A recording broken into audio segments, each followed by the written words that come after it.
menjelang subuh hari Senin itu lahirlah Nabi Muhammad sallallahu alaihi wasallam. Itu tidak ada ikhtilaf. Hadis riwayat Muslim. Kenapa engkau puasa hari Senin ya Rasulullah? Zaka yauma wulidtu. Hari Senin aku lahir. Tak ada ikhtilaf. Tanggalnya ya, harinya tak ada ikhtilaf. Ketika dia lahir, terang benderang cahaya menerangi istana-istana di Rom. Tak tahu datang dari mana. Mereka heran. Dari mana ini terang? Begitu riwayat Ibnu Sa'ad, Ahmad bin Hanbal dan Darimi.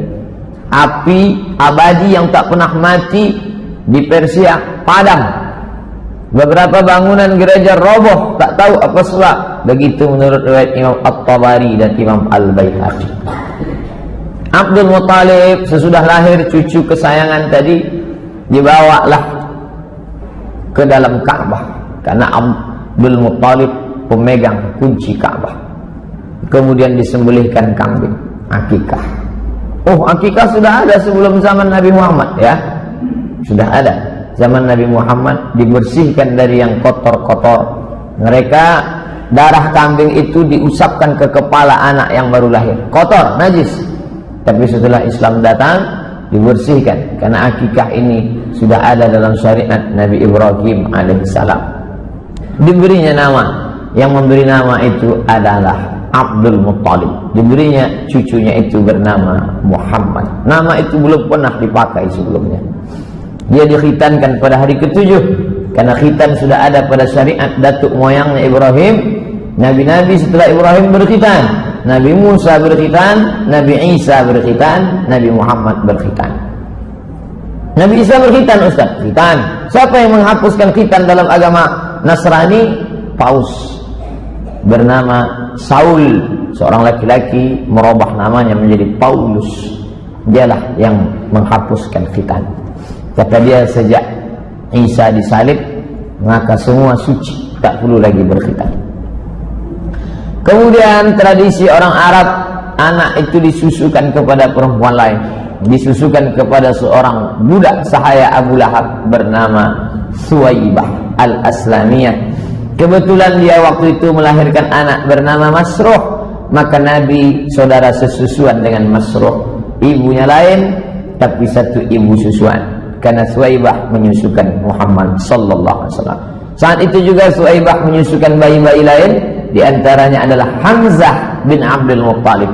Satu sisi Hamzah itu pamannya karena adik ayahnya, tapi di sisi lain juga Hamzah adalah saudara satu susuannya. Belakangan Hamzah meninggal pada perang Uhud. Kita akan kaji selanjutnya. Setelah itu ada saudara susuannya lagi, yaitu Abu Salamah ibnu Abdul Asad al-Makhzumi. Lanjut, umur 4 tahun. Kenapa Ustaz melompat langsung? Kita ambil peristiwa penting-penting. Pada umur 4 tahun, saat itu dia sedang berada di kampung Bani Sa'ad. Maka pada saat itu Jibril alaihissalam datang. Saat Nabi sedang yal'abu ma'al ghilman, Nabi sedang main-main dengan anak-anak lain. Dititipkan dengan ibu susunya yang kedua, yaitu bernama Halimatus Sa'diyah. Banyak perempuan tempat kita bernama Halimatus Sa'diyah untuk mengambil kemuliaan. Ibu susu yang pertama Suwaibah, yang kedua Halimatus Sa'diyah, di kampung Bani Sa'ad. Ketika dia sedang main dengan anak-anak yang lain, tiba-tiba Jibril alaihissalam menarik tangan Nabi Muhammad, membuatnya pingsan, membelah dadanya, mengeluarkan jantungnya, kemudian dicuci. Inilah pertama kali dibedah oleh malaikat Jibril alaihissalam. Lalu kemudian anak-anak ini mengaju ke rumah. Apa kata anak-anak itu? Inna Muhammadan qad qutila. Muhammad sudah dibunuh. Anak-anak itu melihat, lari pulang ke rumah. Ibu Halimatus Sa'diyah, Muhammad sudah dibunuh. Lalu mereka datang lagi dan mereka lihat wajah Nabi SAW berubah raut wajahnya. Lalu mutaghayyirul laun, berubah raut wajahnya. Lalu kemudian Anas yang meriwayatkan hadis ini, Anas bin Malik berkata, wa qad kuntu ara athara dzalikal miqyad fi sadrihi. Mata kepalaku sendiri pernah melihat bekas terbelahnya dada Nabi itu fi sadrihi, di dada Nabi. Jadi bukan fiksi, bukan makna kiasan, tapi memang betul nyata. Anas bin Malik yang pernah menjadi pembantu Nabi selama 10 sinin. Khadimtun Nabiyya 10 sinin. Aku menjadi pembantu Nabi 10 tahun. Membawakan air mandi Nabi, membawakan terompah Nabi, dan pernah dia melihat Nabi berbuka baju, nampaknya bekas itu di dada Nabi sallallahu alaihi wasallam. Lalu Halimatu Sa'diyah merasa takut. Khasyitu, aku khawatir ini anak ini ada apa-apanya. Daripada dia nanti meninggal dunia di tanganku, maka ku kembalikanlah kepada ibunya, dikembalikanlah kepada ibu kandungnya Aminah bersama ibu Aminah hingga berusia 6 tahun. Lalu Aminah merasa perlu membawa anak ini untuk ziarah ke makam ayahnya yang sudah meninggal dunia ketika berdagang ke negeri bernama Yathrib. Lalu kemudian dibawalah anak berumur 6 tahun ini. Kira-kira anak umur 6 tahun sekarang baru masuk sekolah dasar. Anak ibu, anak bapak yang umur 6 tahun lebih kurang begitulah usia Nabi Muhammad sallallahu alaihi wasallam. Dibawa berziarah ke makam ayahnya. Lalu kemudian dalam perjalanan pulang, hatta matat, meninggal Aminah di sebuah kampung bernama Abwa baina Makkah wal Madinah, terletak antara kota Makkah dan kota Madinah. Pulanglah Nabi sallallahu alaihi wasallam, pulang dari ziarah ke makam ayah, baru saja menemukan makam ayah, hilang pula ibu. Pulang dalam keadaan yatim piatu. Umur 6 tahun, Muhammad sallallahu alaihi wasallam.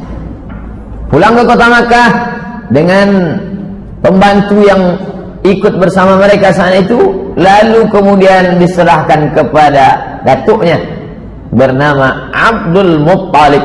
Abdul Muttalib bangsawan Quraisy. Kalau dia mau duduk di samping Ka'bah, maka sudah disiapkan yuda'u firash li Abdul Muttalib. Ini tepi Ka'bah dan disiapkan di situ kasur untuk tempat duduk Abdul Muttalib. Anak-anaknya satu pun tak ada yang berani. Anak Abdul Muttalib laki-laki 10 orang.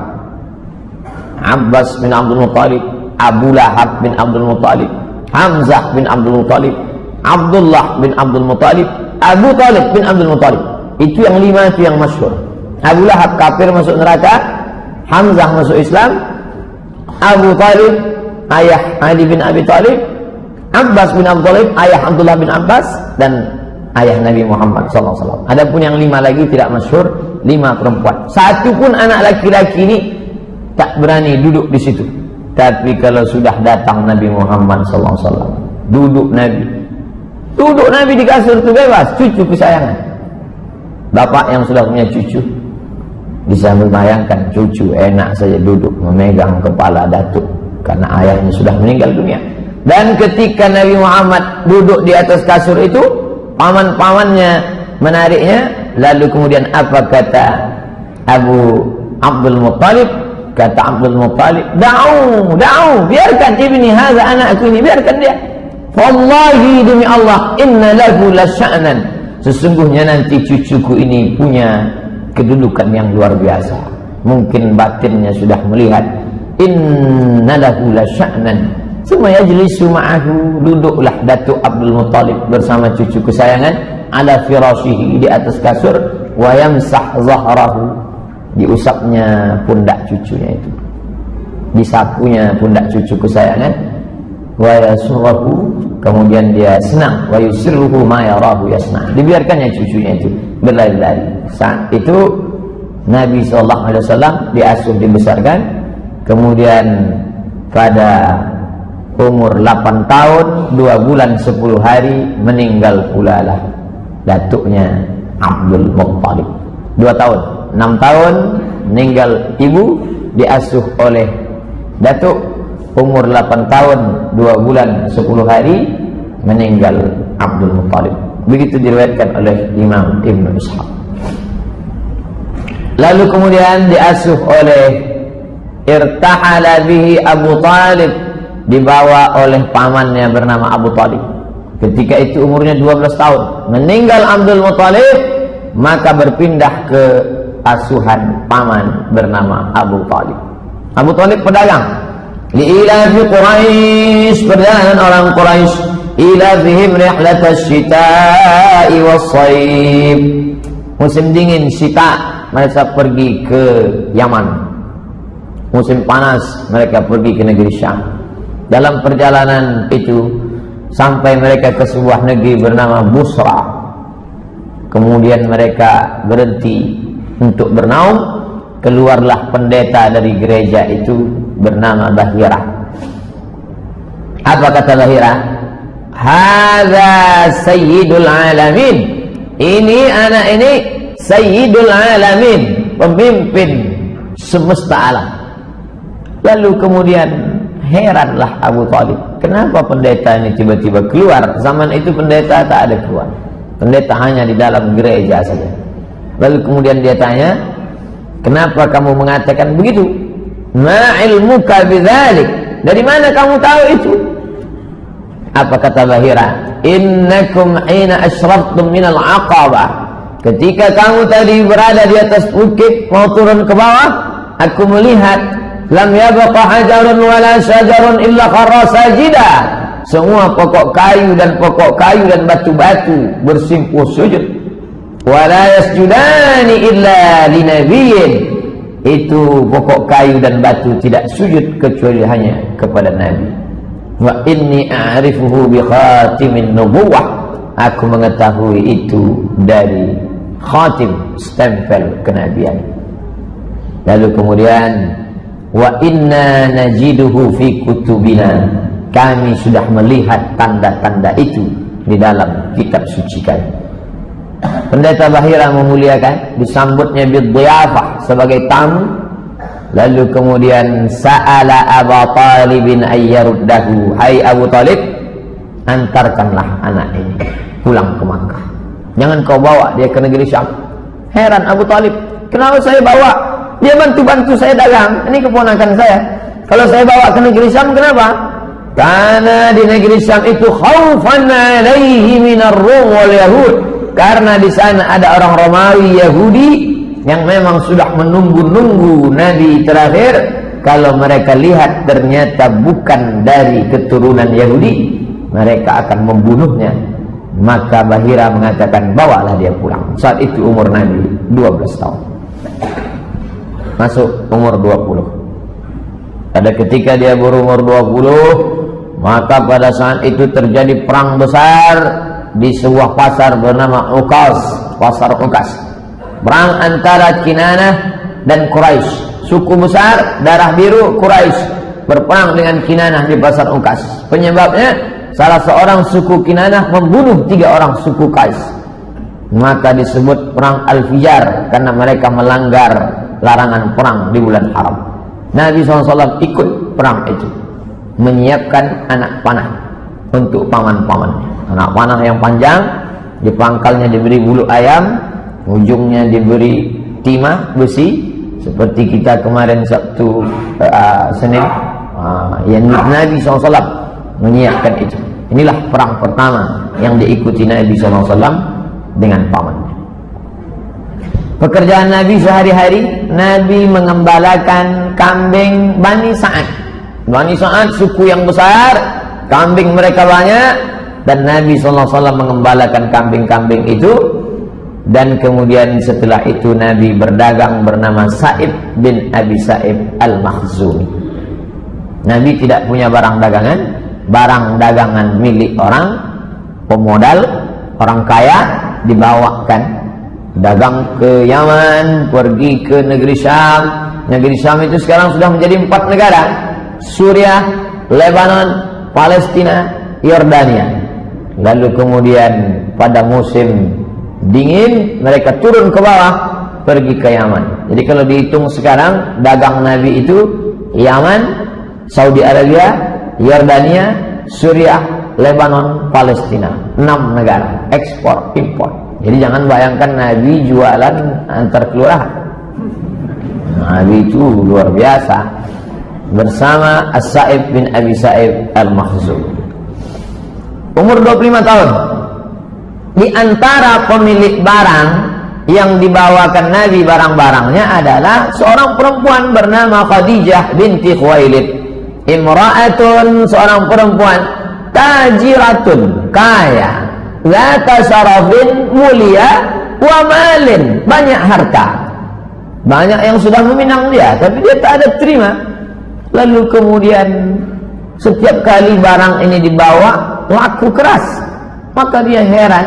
Dia cari informasi, siapa yang membawa barang yang laku ini. Ternyata yang membawa itu ada seorang anak muda berusia 25 tahun bernama Muhammad sallallahu alaihi wasallam. Lalu kemudian Nabi sallallahu alaihi wasallam itu digambarkan sebagai anak muda yang menarik, mulia, cerdas, rasional, jujur, amanah. Jadi kalau ada anak muda sekarang begini sifatnya, inilah umat Muhammad SAW. Jadi kalau ada lesu, bawaannya mau mati aja, mandi malas, bangun jam 9 pagi, itu bukan umat Muhammad SAW. Banyak sudah anak-anak muda penguasa mau meminang Khadijah, tapi tidak terima. Memang dia sudah tua, tapi karena orang kaya, duitnya banyak, nampak muda. Macam sekarang lah, banyak nampak muda. Itulah. Lalu kemudian Khadijah menyampaikan pesannya kepada perempuan bernama Nafisah binti Munabbih. Nafisah, tolong kau sampaikan ke Muhammad, kalau dia mau, aku mau menikah dengan dia. Ini dalil perempuan kalau nampak laki-laki itu soleh, jangan sia-siakan, karena orang baik tak datang 2 kali. Nampak laki itu baik, bilanglah aku mau, tapi jangan lewat SMS. Lewat SMS nanti tunjukkannya ke orang lain, tengok. Maka kemudian kata Nafisah, Muhammad SAW nin Khadijah. Maka Nabi pun setuju, tapi Nabi tak langsung datang, paman-pamannya banyak meminang Khadijah. Pernikahan dihadiri oleh Bani Hashim. Muhammad, anak Abdul Muttalib, anak Hashim. Seluruh cucu cici Hashim datang, dan para pembesar Mudhar, maharnya 20 ekor onta. 1 ekor onta paling murah 30 juta, kali 20 sama dengan 600 juta. 600 juta itu 3 biji eras. Jadi jangan bayangkan Nabi Muhammad itu miskin, susah, melarat. Itu Nabi, itu bukan Muhammad yang saya kenal. Itu Muhammad yang dari Kulim, yang dari Panam. Muhammad sallallahu alaihi wasallam ngalam nih, kita lihat bagaimana dia menikah. Ishruna bakarah, 20 ekor. Nabi Muhammad sallallahu alaihi wasallam monogami, 1 istri bersama Khadijah. Anak-anaknya yang pertama Al-Qasim, maka dia dipanggil ya Abul Qasim, Abu Qasim, Bapak Qasim, Muhammad. Yang kedua Zainab, Ruqayyah, Ummu Kalsum, Fatimah, yang menikah dengan Sayyidina Ali. Setelah Fatimah lahir lagi anak laki-laki namanya Abdullah. Itu yang dipanggil dengan Thayyib dan Tahir. Semua meninggal ketika Nabi masih hidup, kecuali Fatimah. 6 bulan sesudah Nabi meninggal, barulah meninggal Fatimah. Umur tubuh 35 tahun. 10 tahun sesudah itu terjadi renovasi Ka'bah. Jadi renovasi Ka'bah, orang Arab ini hobi berkelahi. Berkelahilah mereka tentang siapa yang paling layak meletakkan Hajar Aswad. Konflik 4 hari dalam masalah meletakkan Hajar Aswad. Abu Umayyah Ibn al-Mughirah Al-Makhzumi punya ide. Bagaimana idenya? Siapa yang pertama kali masuk masjid, maka dialah yang meletakkan Hajar Aswad. Kita tunggu, jangan kelahi, calling down, tenang dulu. Besok pagi kita tengok siapa yang pertama kali masuk. Ya, besok pagi ketika kepala suku sudah mengintai, yang datang pertama kali adalah Muhammad sallallahu alaihi wasallam. Tapi Nabi bijaksana luar biasa. Ketika mereka memanggil dia, umur 35 tahun, lebih tua lagi saya. Ustaz berapa? Lebih lah 35. Ketika Nabi SAW masuk, dipanggil mereka, Muhammad, sini, kami sudah sepakat, Siapa yang pertama kali masuk, kaulah meletakkan Hajar Aswad. Nabi bijaksana. Dimintanya kain panjang, diletakkan Hajar Aswad di tengah, diminta nih kepala-kepala suku, pegang ujung, pegang. Artinya dia melibatkan orang banyak, sehingga kepala-kepala suku itu tidak merasa diremehkan. Kalau kita lah yang mengalami ini mungkin, Ustaz Somad, Ustaz yang masang, aku yang masang ya. Minggir. Tapi Nabi dari muda memang sudah bijaksana. Merangkul bukan memukul, mengajak bukan mengejek. Ayo, datuk-datuk, nenek mama, sadonyo sama kita, ayo kita pasang. Kalian pegang ujung kain, biar aku pegang. Hilanglah perkelahian. Nabi SAW. Jadi fase kehidupannya lahir 40 tahun jadi Rasul, 3 tahun pertama dakwah rahasia diam-diam, setelah itu hijrah, wafat. Nah, ini yang akan kita kaji ini secara utuh. Kita sudah berjalan 35 menjelang 40. Azan Isya berbunyi, kita harus break, kita lanjutkan. Sampai jam berapa nih selesai Pak Ustaz? Ikuti aja lah. Umur 38 tahun, umur 39 tahun, umur 40 tahun. Ada apa? Setiap datang bulan Ramadan, Ramadan sudah ada Pak Ustaz, bulannya ada, puasanya belum. Muharram, Safar, Rabiul Awal, Rabiul Akhir, bulan itu sudah ada, tapi ibadah yang mengisinya belum ada. Nah, pada bulan Ramadan Nabi naik ke atas, namanya Jabal Nur. Di atas ada Ghar Hira. Nabi naik ke Gua Hira pada waktu malam. Jangan bayangkan Nabi siang malam, siang tak bisa, panas luar biasa. Nabi di atas malam, habis itu turun. Umur 38 sekali, 1 bulan total. Turun lagi. Umur 39 naik lagi dia ke atas. Tak ada kejadian apa-apa. Umur 40 barulah terjadi kejadian yang luar biasa. Bagaimana? Tiba-tiba ada makhluk yang dia tidak tahu entah apa namanya. Makhluk itu kemudian memeluk dia erat, mengatakan, "Iqra, baca." Kata dia, "Ma'ana biqari." Aku tak bisa membaca. "Ma'ana biqari." Aku tak bisa membaca. Apa yang mesti ku baca? Sampai 3 kali, sampai akhirnya makhluk itu membaca, "Iqra bismi rabbikal ladzi khalaqa, khalaqal insana min 'alaqin, iqra wa rabbukal akramul ladzi 'allama bil qalam, 'allamal insana ma lam ya'lam." Turun Nabi dalam keadaan menggigil ketakutan, lalu kemudian, "Zammiluni, zammiluni, selimuti aku." Lalu kemudian Khadijah menyelimuti dia. Dia cerita tentang ini, Khadijah menenangkan dia. Itu bukan apa-apa, tidak mungkin, karena engkau orangnya baik, menyambung silaturahim. Tapi aku akan bertanya kepada saudaraku Waraqah bin Naufal. Waraqah bin Naufal berdialog panjang. Dalam dialog itu kata Waraqah bin Naufal, menurut kitab yang aku baca, Waraqah bin Naufal membaca kitab Taurat, kitab Injil. Menurut kitab yang ku baca, maka yang datang kepada Muhammad itu adalah namus, malaikat yang pernah datang kepada Musa, yang pernah datang kepada Isa. Sebelum itu dia pernah datang kepada Ibrahim. Dan demi Allah, nanti suamimu itu akan terusir dari kota ini. Seandainya nanti aku hidup, aku orang pertama yang akan menolong dia. Kata Waraqah bin Naufal. Tenang batin Nabi, tenang fisik Nabi. Yang menenangkan itu adalah Khadijah. Nabi berumur 40 tahun. Umur 41, umur 42, umur 43. Disitulah dakwah sir, sembunyi, diam-diam. Perempuan pertama kali yang masuk Islam Khadijah binti Khuwailid. Jadi kalau ada orang bertanya mana lebih mulia, laki-laki apa perempuan, cukuplah perempuan mendapatkan keutamaan, karena perempuan pertama kali yang beriman kepada Muhammad sallallahu alaihi wasallam. Budak hamba sahaya yang pertama kali beriman Zaid bin Harithah. Budak, sampai-sampai mereka menyebutnya Zaid bin Muhammad, Zaid bin Muhammad. turun ayat, "Ma kana Muhammadun aba ahadin min rijalikum." Muhammad bukan ayah kamu, walakin Rasulullah, dia Rasul utusan Allah, anak angkat Nabi. Anak laki-laki yang pertama beriman, Ali bin Abi Thalib.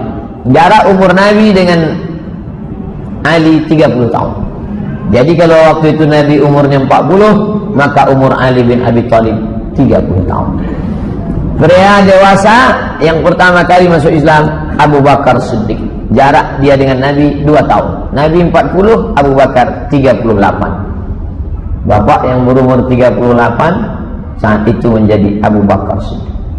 Yang berumur 10 tahun saat itu menjadi Ali bin Abi Thalib. Berumur 55 tahun Khadijah. Saat itu umur Khadijah 55 tahun. Utsman bin Affan berumur 35 tahun. Zubair bin Awam, Abdurrahman bin Auf, Sa'ad bin Abi Waqqas, Talhah bin Ubaidillah. Umar mana? Umar belum, belakangan.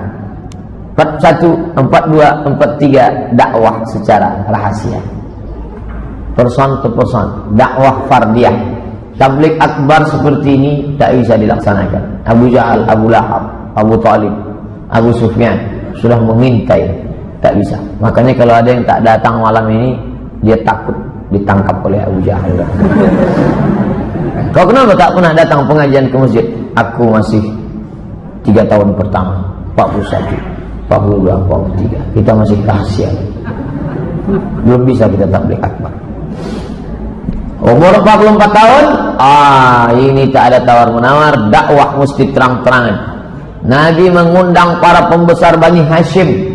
Muhammad anak Abdullah, Abdullah anak Abdul Muttalib, Abdul Muttalib anak Hashim, cucu cicit Hashim diundangnya semua, paman-paman dia. Dan anak Abdul Muttalib, semua berjumlah 45 orang. Nabi Muhammad naik ke atas bukit Safa, kumpulkannya semua paman-pamannya. Lalu dia tanyakan kepada mereka, seandainya ku katakan di belakang bukit Safa ini, di belakang bukit Safa ada bukit besar, Jabal Abi Qubais. Jabal Abi Qubais itu sekarang dipotong, ada istana Raja Fahad di atas. Seandainya ku katakan di belakang bukit besar ini ada pasukan yang akan menyerang kita, apakah kalian percaya? Kami percaya ya Muhammad. Sadaqnaka, kami percaya. Kenapa?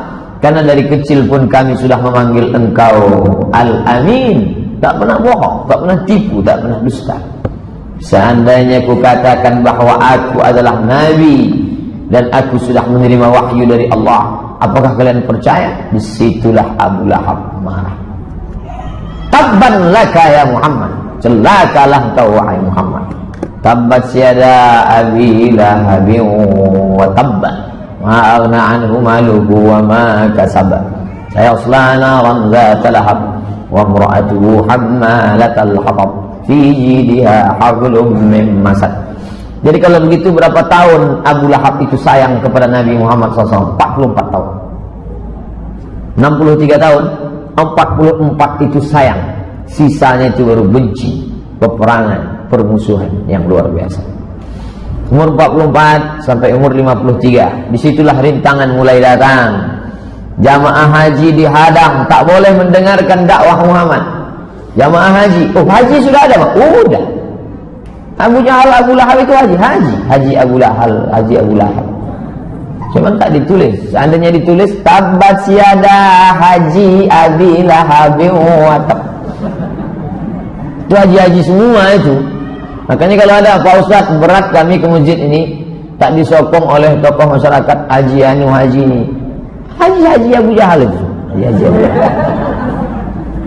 Nabi SAW diejek, ditertawakan, dibunuh karakter Nabi dengan kata-kata apa? Sahir, tukang sihir, majnun, gila, kadzab, pembohong, asatirul awalin, dongeng nenek moyang. Pertama, tembak karakternya. Jangan bunuh orangnya, bunuh karakternya. Masyarakat dihadang untuk mendengarkan dakwah dengan isu-isu, dari muncul siksaan fisik. Ini keempat cara ini terjadi pada dai-dai sekarang. Orang tak boleh dengar pengajian, diembargo, karakter sifat dibunuh, isu, Tak mempan baru fisik. Paman Utsman bin Affan digulung dengan tikar. Tikarnya dari anyaman tepung, anyaman pohon korma, digulung, diikat, digantung, dihidupkan api di bawah. Kenapa tak langsung dibunuh saja? Kalau dibunuh selesai. Siksa, teror. Alhamdulillahirabbil alamin wassalatu wassalamu ala asyrafil anbiya wal mursalin wa ala alihi wa sahbihi wa man tabi'ahu ila yaumil qiyamah. Ini menunjukkan ketika Nabi itu jadi soleh baik untuk dirinya sendiri, orang tak marah. 40 tahun dia tidak minum khamar, 40 tahun dia tidak nyembah berhala, 40 tahun dia tidak berzina, orang tak marah, orang suka. Ketika dia berdakwah diam-diam 3 tahun, orang tak marah. Tapi begitu identitas kita sudah kelihatan, di situ orang marah. Buruk karakter, tak mempan. Apa boleh buat? Teror fisik. Paman Utsman bin Affan digulung dengan tikar anyaman dari daun korma, dibakar di bawah. Oh, bagaimana rasanya panasnya. Jadi makanya mengapa mereka itu sayang dengan imannya? Karena imannya itu diperjuangkan. Kita hampir tak pernah mengalami siksaan. Tak pernah mengalami siksaan.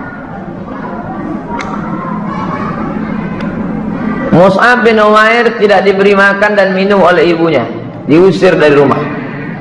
Jadi kalau ada adik-adik ikut pengajian remaja masjid, ibunya marah, kamu jangan ikut ngaji, teroris tuh, jangan ikut pengajian, ISIS tuh. Nah, itu nasibnya sama dengan Mus'ab bin Umair. Mudah-mudahan maknya dapat hidayah. Kalau tak dapat, mati cepat. Suhaib bin Sinan Ar-Rumi disiksa sampai hilang ingatan. Gimana ceritanya itu berat sampai ingatan itu bisa hilang? Itu dialami oleh Suhaib Ibn Sinan Ar-Rumi. Rumi artinya dia orang Romawi, bukan orang Arab. Orang Romawi yang merantau ke Makkah. Bilal bin Abi Rabah disiksa dengan batu, diletakkan di perutnya, diikat dengan tali, diserahkan kepada anak-anak kecil di Madinah sebagai permainan, ditarik ke sana kemari, berkulit hitam, budak hamba saya, miskin susah. Ammar bin Yasir disiksa satu keluarga. Ammar nama ayahnya Yasir, nama emaknya Sumayyah. Sumayyah meninggal sebagai syahid, ditombak oleh Abu Jahal tepat di jantungnya. Perempuan pertama mati syahid. Nabi tak bisa menolong. Nabi lewat di depan rumahnya, apa kata Nabi? Sabran ya ala Yasir. Sabarlah wahai keluarga Yasir, inna mau'idakumul jannah. Kalian dijamin masuk surga. Abu Fukaihah dijemur, dipanas terik, diikat dengan rantai besi sampai hilang ingatan. Panas luar biasa. Kita di Arab Saudi tidak boleh kalau tak pakai payung, tidak boleh panas langsung. Ingat manasik haji, karena dehidrasi segala macam. Kok bisa hilang ingatan? Cairan kurang. Ingat. Khabbab ibn al-Arth disiksa dengan api. Zinnira disiksa dengan sampai buta, hilang ingatan. Buta. Umur 44 sampai umur 55 teror bukan terhadap Nabi lagi. Kalau tadi terhadap Nabi, sekarang siapa yang membela Nabi, habisi. Abu Talib yang membela. Abu Talib itu jawaban Abu Talib terhadap teror kafir Quraisy. Apa kata Abu Talib?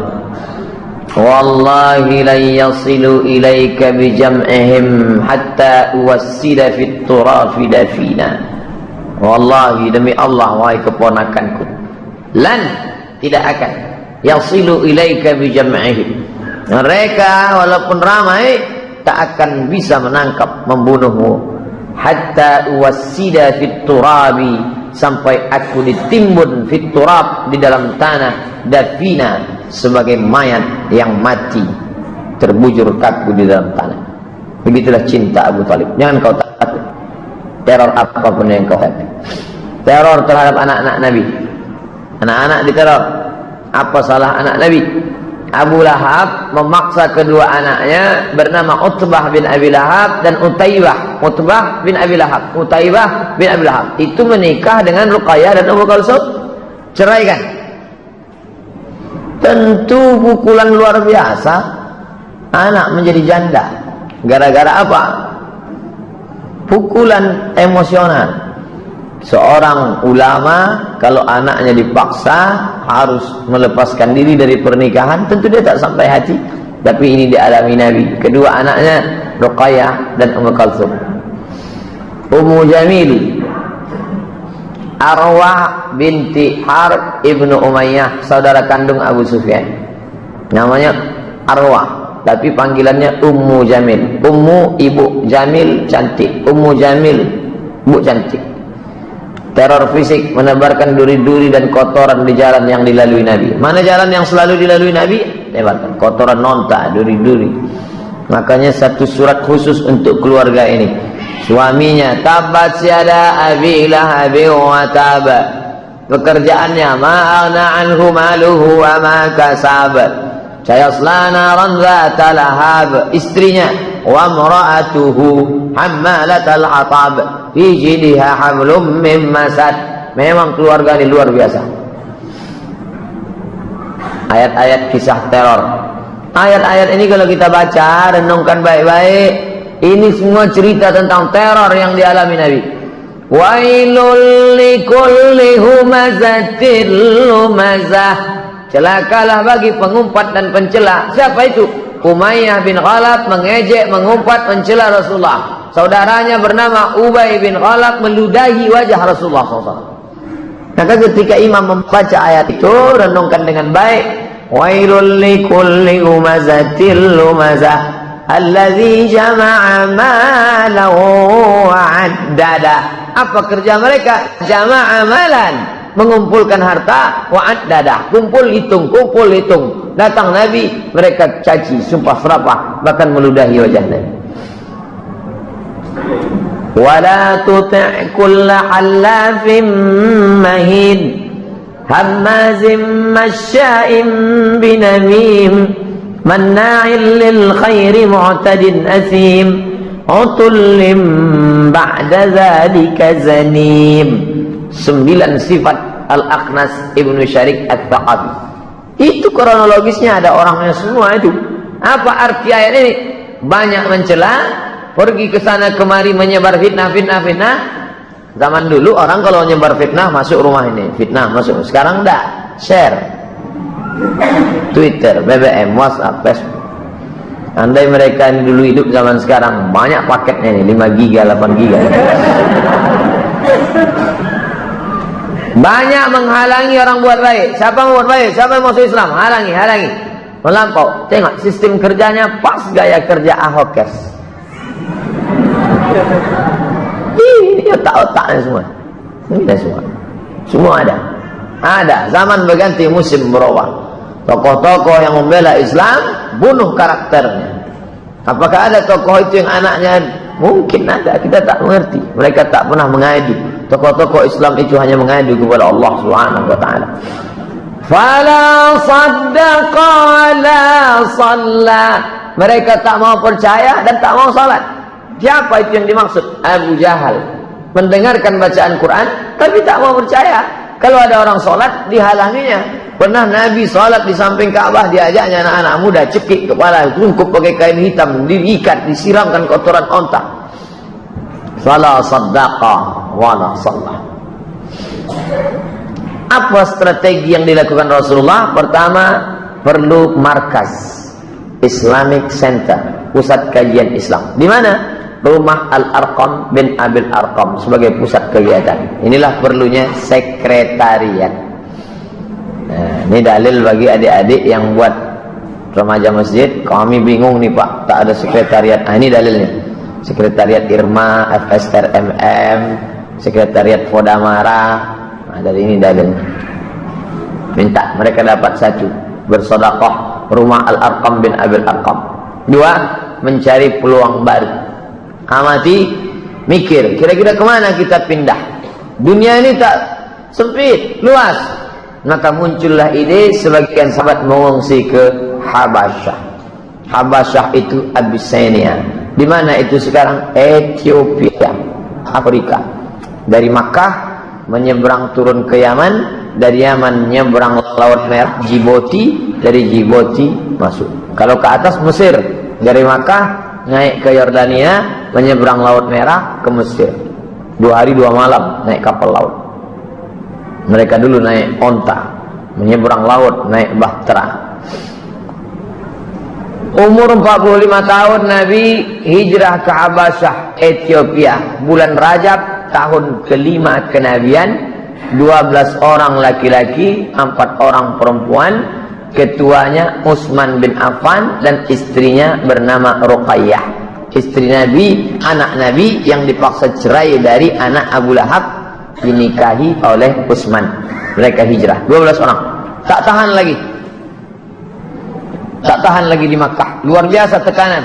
Maka cari tempat baru. Mana? Hijrah. Alam takun ardullahi wasi'atan fatuhajiru fiha. Jadi kalau ada di antara kita yang ke Pekanbaru nih hijrah, jangan berkecil hati. Hijrah mencari nafkah, hijrah mencari hidup. Mereka dulu hijrah melepaskan diri dari tekanan. Hijrah kedua, ini lebih banyak. 83 laki-laki, 19 orang perempuan. Rombongan kedua hijrah ke Habasyah. Celakanya orang kafir Quraisy ini. Di tempat hijrah itu pun mereka datangi juga. Bayangkan itu jauhnya. Dari kota Makkah turun ke Yaman 1 bulan naik onta. Masirata syahrin. Menyeberang Laut Merah, masuk ke Djibouti, masuk ke Afrika. Mereka ikut juga datang. Siapa nama orangnya yang datang? Amr bin As. Loh, Amr bin As itu kan sahabat Nabi Pak Ustaz. Ini masih CD1. Belum masuk Islam dia. Amr bin As nanti belakangan masuk Islam. Amr bin As dengan Abdullah ibn Abi Rabi'ah mengejar, menjumpai raja Ethiopia yang baik bernama Najasyi. Najasyi, ya, itu rombongan yang datang dari Makkah. Itu jangan kamu terima. Itu jahat itu perampok itu. Najasyi orang bijaksana. Dia mendengarkan ucapan Ja'far bin Abi Thalib, saudara kandung Ali bin Abi Thalib, saudara sepupu Nabi. Lalu dia tanya, Ja'far, ya, bagaimana Muhammad itu? Muhammad orangnya baik, orangnya santun. Pertanyaan Najasyi, apa pendapat Muhammad tentang Yesus? Karena Najasyi agamanya Kristen Ortodok. Ja'far terdiam. Dia hanya membacakan Kaf ya ain sad Zikru rahmati rabbika abdahu Zakaria. Jangan bayangkan Ja'far hijrah bawa Quran. Quran belum ada. Quran itu ada di kepalanya. Sekarang kalau ada orang tanya kita, apa pendapatmu tentang Isa? Sebentar yang mencari efeknya. Ja'far langsung membacakan itu, meleleh air mata Najasyi. Kenapa? Karena yang dibacanya itu surat Maryam yang bercerita tentang kelahiran Isa alaihissalam. Najasyi Islam. Mana dalil Ustaz Najasyi Islam? Ketika Najasyi meninggal, Nabi sholat jenazah, tapi jenazahnya tak ada. Maka sholat itu disebut dengan sholat ghaib. Keluarga meninggal di Jakarta, Surabaya, mana jenazahnya? Tak ada, sholat ghaib. Apa dalil sholat ghaib? Nabi sholat ghaib ketika Najasyi meninggal dunia. Sholat ghaib hanya ditujukan orang muslim. Najasyi masuk Islam. Umur 46, 6 tahun perjalanan dakwah, 3 tahun diam-diam, 3 tahun tertekan sampai pindah. Ada cahaya kecil, ibarat dalam gelap nampak ada secercah cahaya. Apa itu? Hamzah masuk Islam. Hamzah yang bergelar setelah masuk Islam Asadullah. Asad, singa. Asadullah, singa Allah. Apa sebab dia masuk Islam? Abu Jahal memukul Nabi di atas Bukit Safa hingga berdarah kepala Nabi. Bukit Safa, melihat keponakannya dipukul, ayah Nabi, abang dia, abang kandungnya, ini keponakan, berani dia mukul. Hamzah merasa terhina. Jadi saat itu motivasinya bukan iman, tapi kesukuan. Keponakan saya dia pukul, berani dia. Maka dia datang menemui Abu Jahal dan memukul balas dengan busur panah. Gimana rasanya dengan busur panah itu? Pergi ke rumah cari busur panah yang mana, pukulnya kepala. Pukulnya kepala Abu Jahal. Tahu rasa masuk Islam ya. Makin terang lagi cahaya. Tahun umur Nabi 46, Secercahaya-cahaya datang, ditambah lagi cahaya yang terang benderang. Bulan Zulhijjah tahun ke-6 Umar bin Khattab masuk Islam. Jadi Umar agak terlambat sedikit dari Utsman, Ali dan Abu Bakar. Umar bin Khattab masuk Islam, gembira semua. Nabi berdoa, Allahumma a'izzal Islam bi Umarain. Ya Allah, tolong Islam ini supaya masuk Islam 2 Umar. Umar yang mana? Umar bin Khattab dengan Umar bin Hisham. Umar bin Khattab, ya Allah tolonglah masuk Islam 2 Umar ini.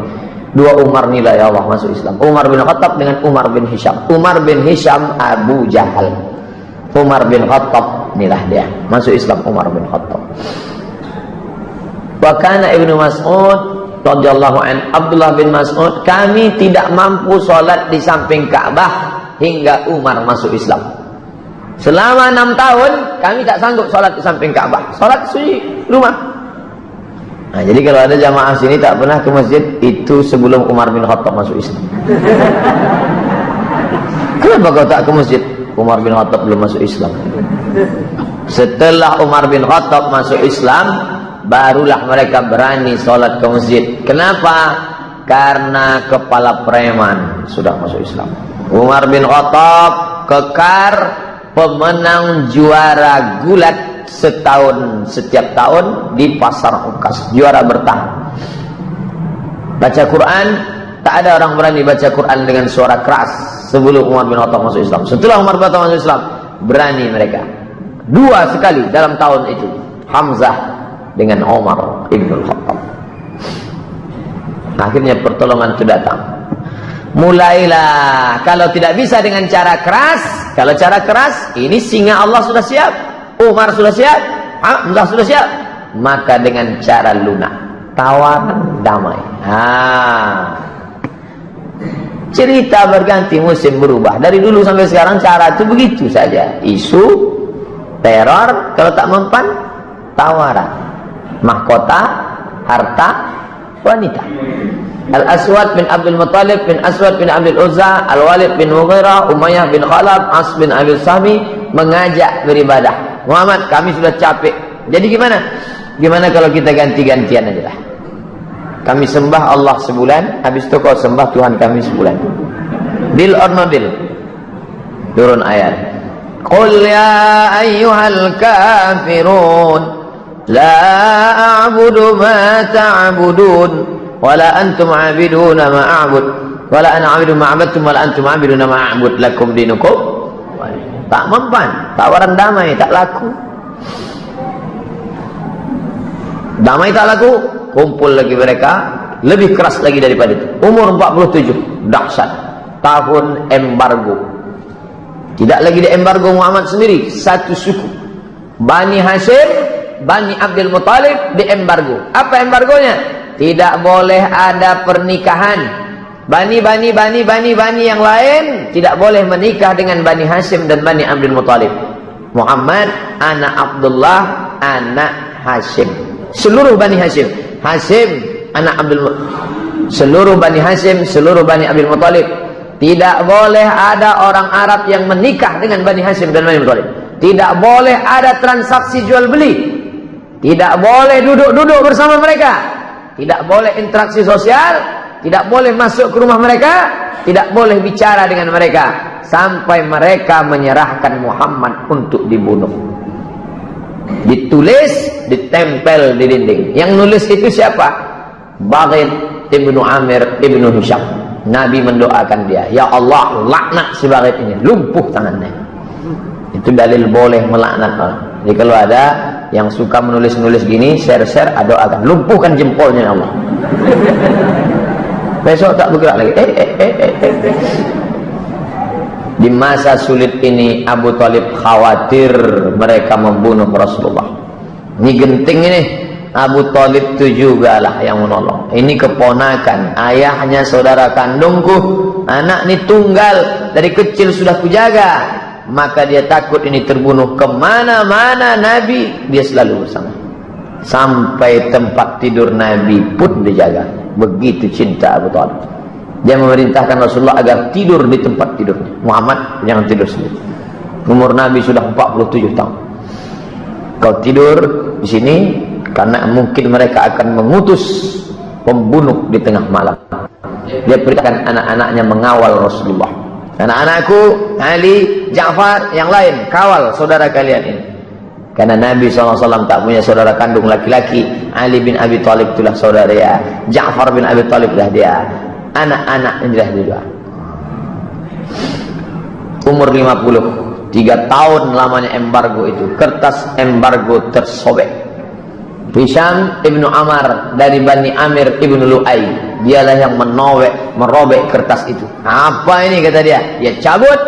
Lalu kemudian apa hubungan dia dengan Nabi? Lagi-lagi hubungan darah. Ibunya bernama Atikah binti Abdul Muttalib.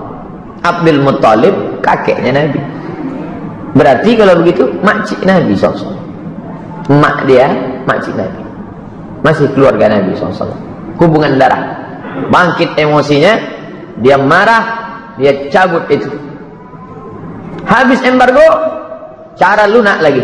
Lobi-lobi kafir musyrik kepada Abu Talib. Abu Talib ini kuncinya.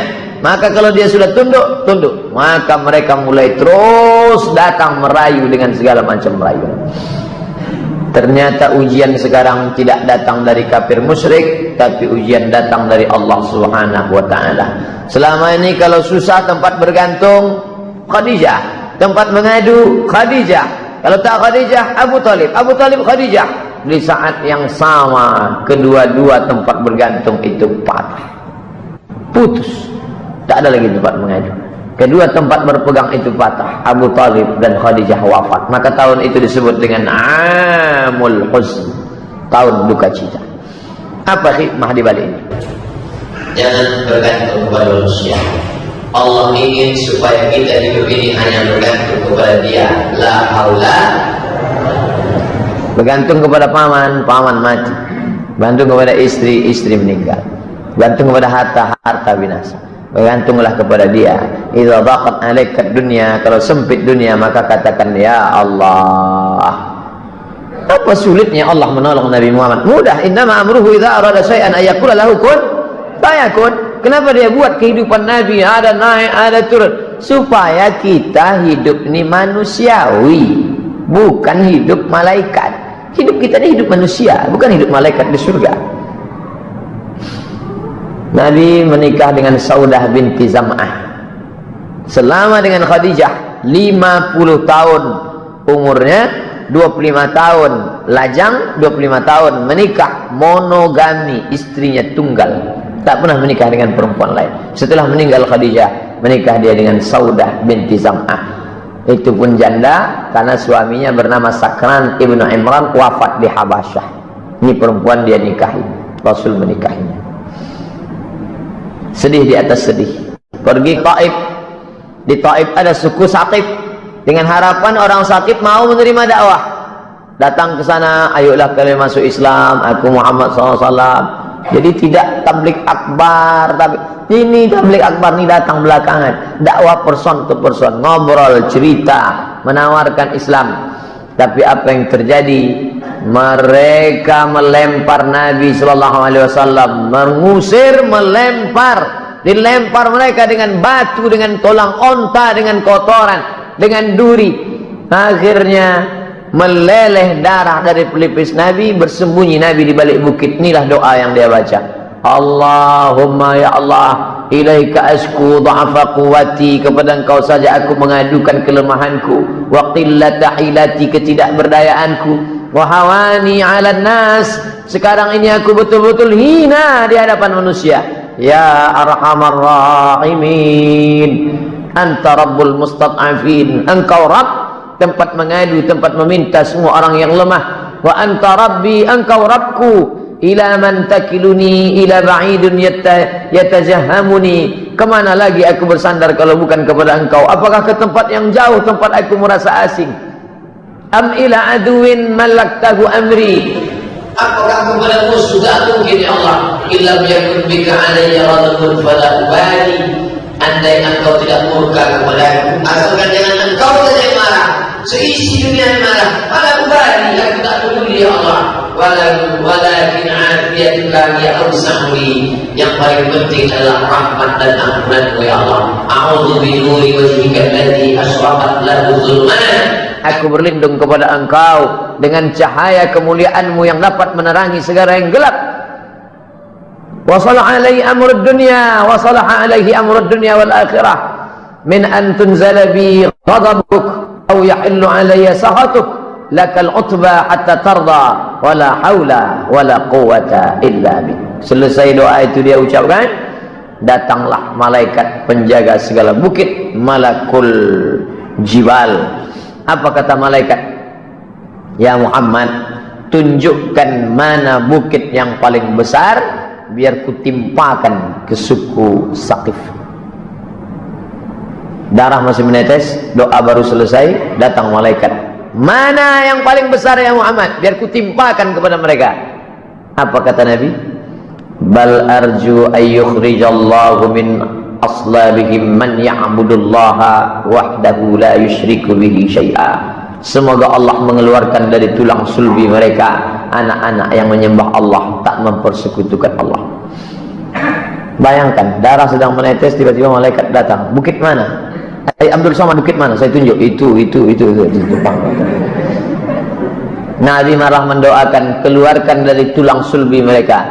Ayahnya jahat, datuknya jahat, tapi cucunya kan tidak. Keluarkan. Doa Nabi dikabulkan Allah. Taif itu sekarang 100% muslim. Nama-nama suku yang menolak, ini daftar yang menolak semuanya. Nabi datang ke sini tolak, datang sini tolak, datang sini tolak. Semua ini didatangi Nabi satu-satu. Karena mereka ini masyarakatnya kesukuan. Datang kepada suku ini tolak, datang suku ini tolak. Pelipur lara.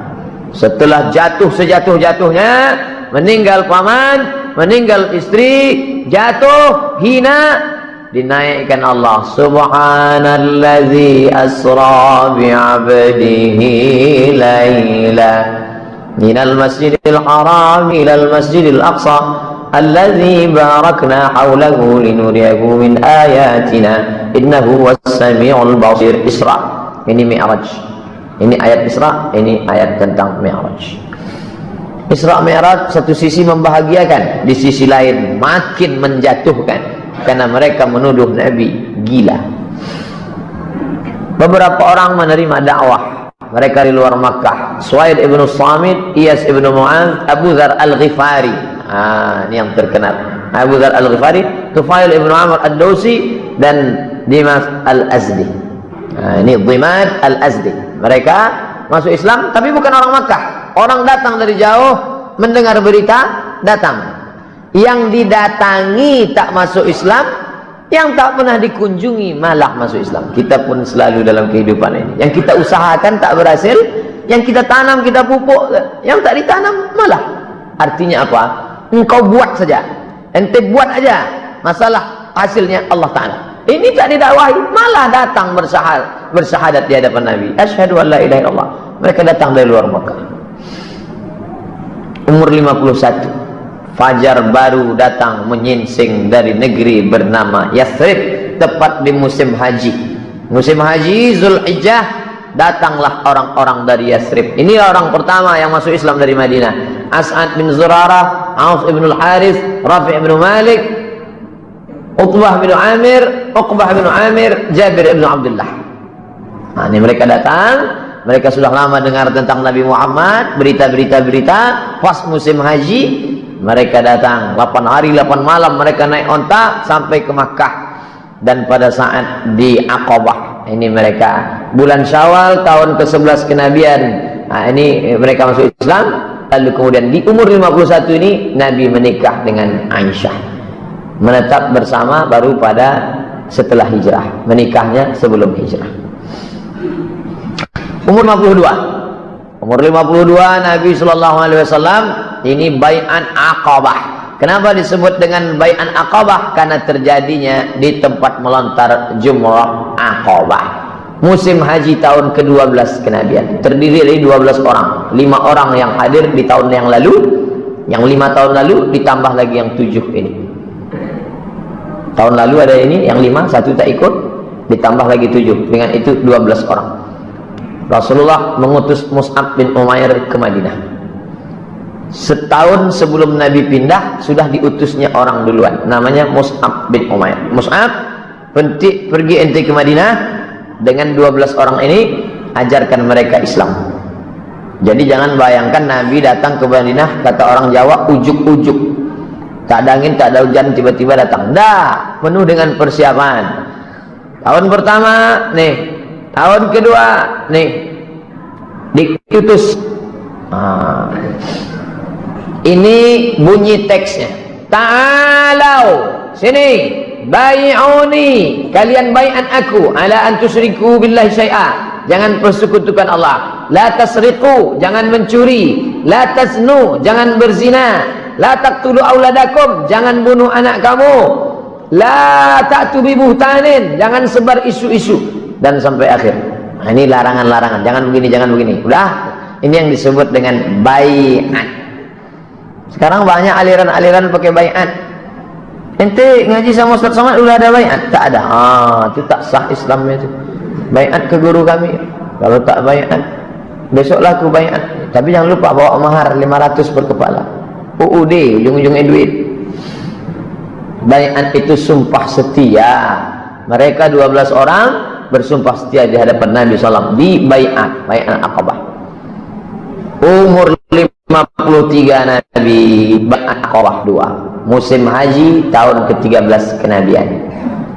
Jumlah peserta yang membai'at Nabi ramai, 73 orang laki-laki, 2 orang perempuan. Perempuan yang ikut bai'at namanya Nusaibah. Yang satu lagi Asma binti Amr.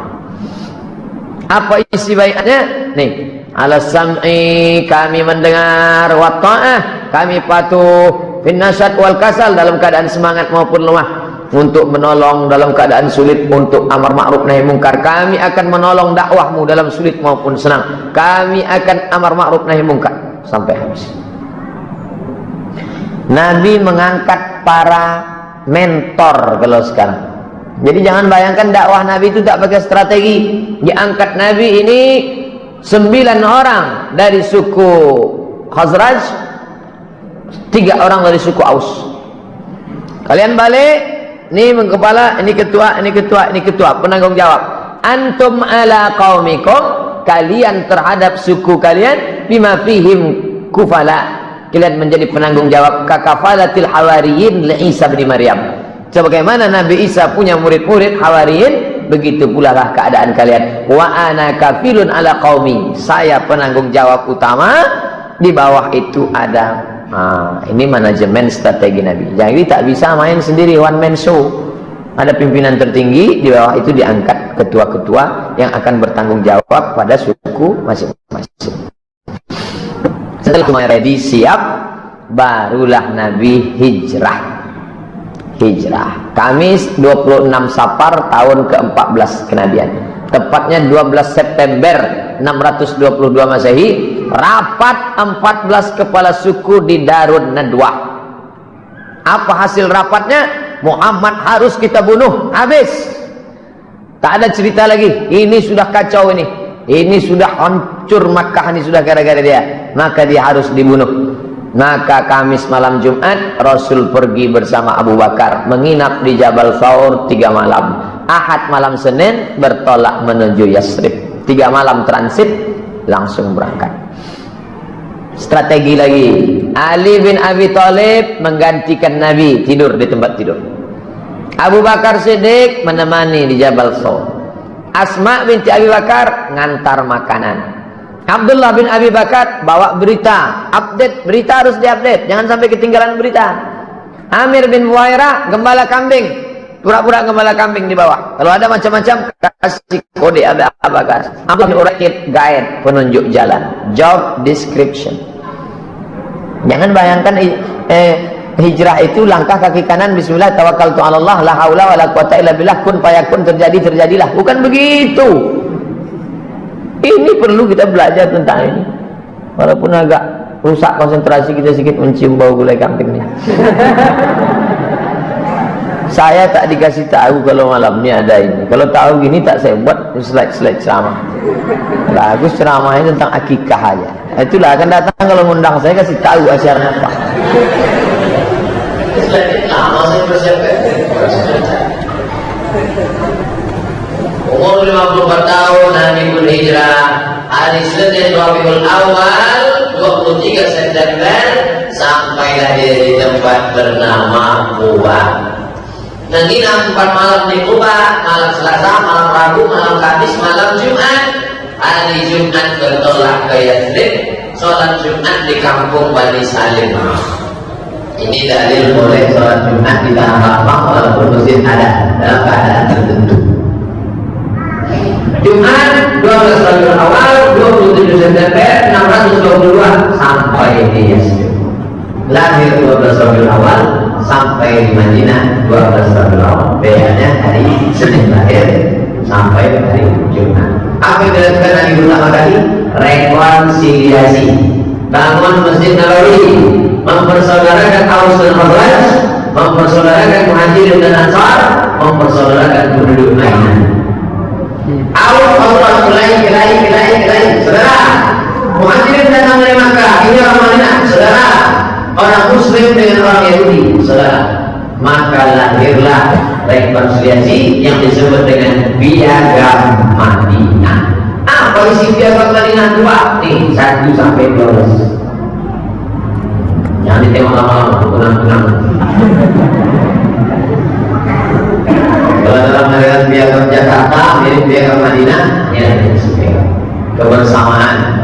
Jadi jangan katakan Nabi Muhammad datang ke Madinah bawa pedang, masuk Islam, tidak dipancung kepalanya. Tidak, bukan begitu. Nabi mengatakan, Yahudi, coba lihat, inna bainahum nasru. Orang Yahudi sama orang Islam saling tolong-menolong. Alaman haram ahla hadhil sahibah. Siapa yang memerangi perjanjian damai ini, kita sama-sama tolong-menolong. Jangan sampai kita diusah.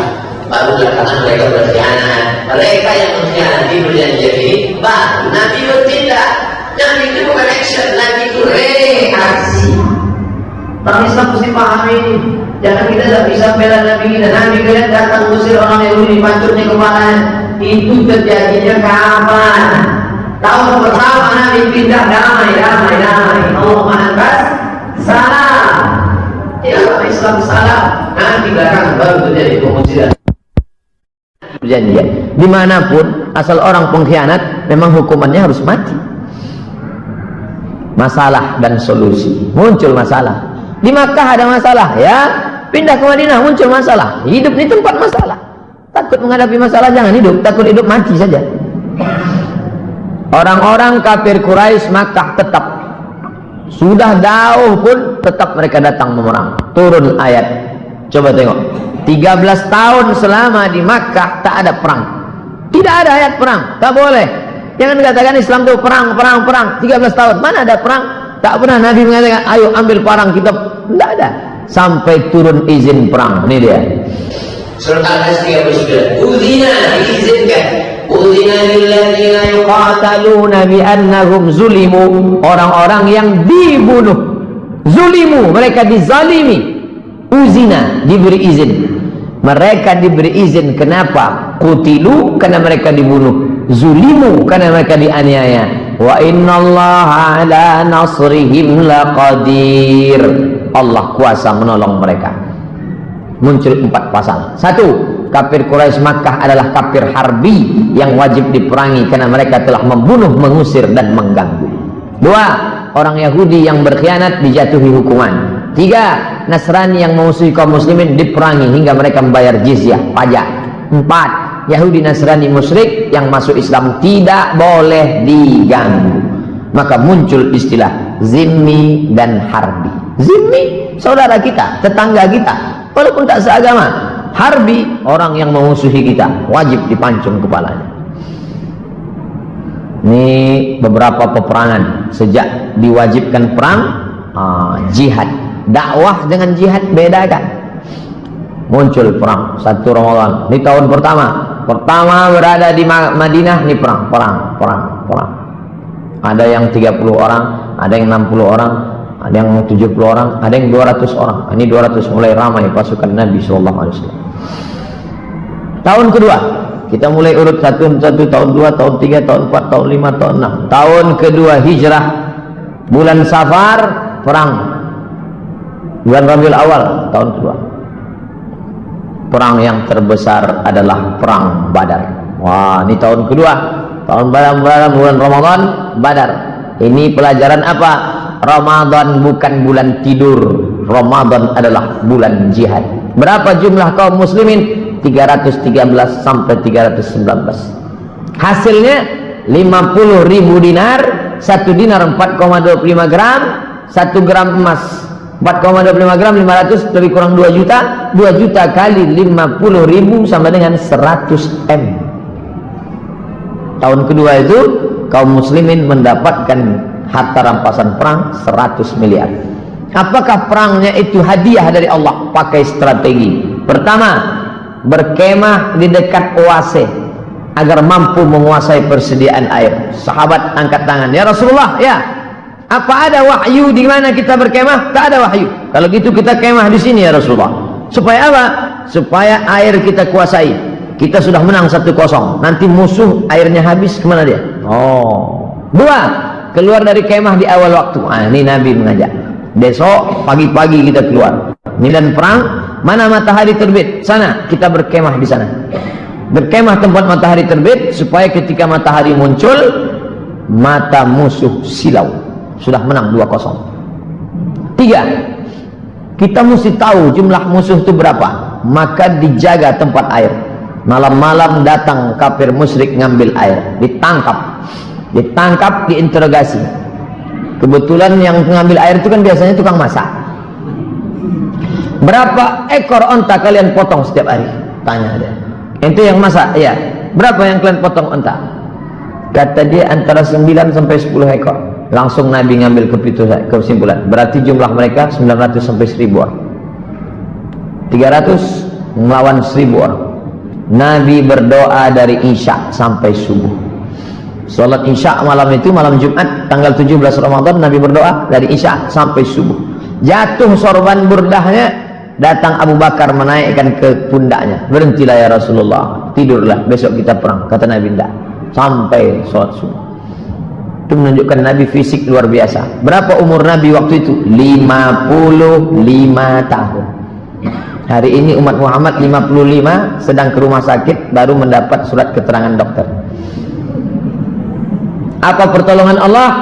Pasukan malaikat turun hujan menguatkan kaki mereka. Abu Jahal mati. Mampus juga Abu Jahal. Baru puas saya, dari tadi saya menahan Abu Jahal. Dah, bulan Syawal tahun kedua, Bani Qainuqa berkhianat. Nih, Yahudi pertama yang pengkhianat, Bani Qainuqa berkhianat. Pengusiran Bani Qainuqa dipimpin Hamzah, singa Allah, Abdul Muttalib. Tahun ketiga, inilah dia peta perang Uhud. Perang Uhud kaum muslimin kalah. Tahun 2 melambung menang. Tahun ketiga jatuh. Hidupnya ada pasang surut. Ini Jabal Rumat namanya. Jabal Rumat, Rumat artinya pasukan pemanah. Bukit yang besar-besar ini disebut Uhud. Ahad artinya satu. Ahad. Kalau bersatu ini Uhud namanya. Uhud. Jadi kalau kita tegak di Jabal Rumat yang kecil ini, nampak bukit besar, itulah Uhud. Jadi kadang penunjuk ini salah. Bapak Ibu, kita sedang berada di Jabal Uhud. Bukan, itu Jabal Uhud. Jabal Rumat, pasukan pemanah. Ini pasukan kaum muslimin. Ini pasukan musyrik berhadap-hadapan. Ini air, wadi, lembah tempat air, banyak air di sini. Kata Nabi, pasukan pemanah kalian di atas ini, 70 pemanah. Kalian memanah dari atas ke bawah. Nanti yang kemarin waktu memanah ke bawah, tidak gua gitu kan. Nanti jatuh kemana? Kepada orang kafir. Jatuh supaya panahnya jatuhnya kemari. Apapun yang terjadi, kalian jangan turun.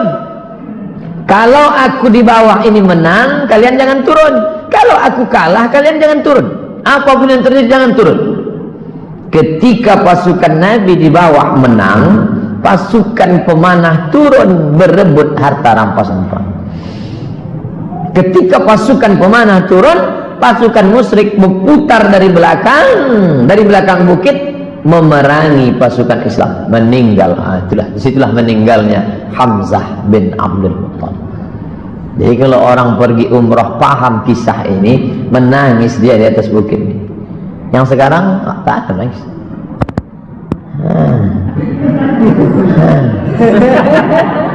Tak paham dia cerita itu apa yang ada di situ. Naik orang naik, dia turun orang turun. Tidak. Suwarun haqiqiyah li mauqi'i ghazwati Uhud. Inilah gambar hakikat kebenaran tentang perang Uhud tahun kedua. Meninggal Hamzah bin Abdul Muttalib.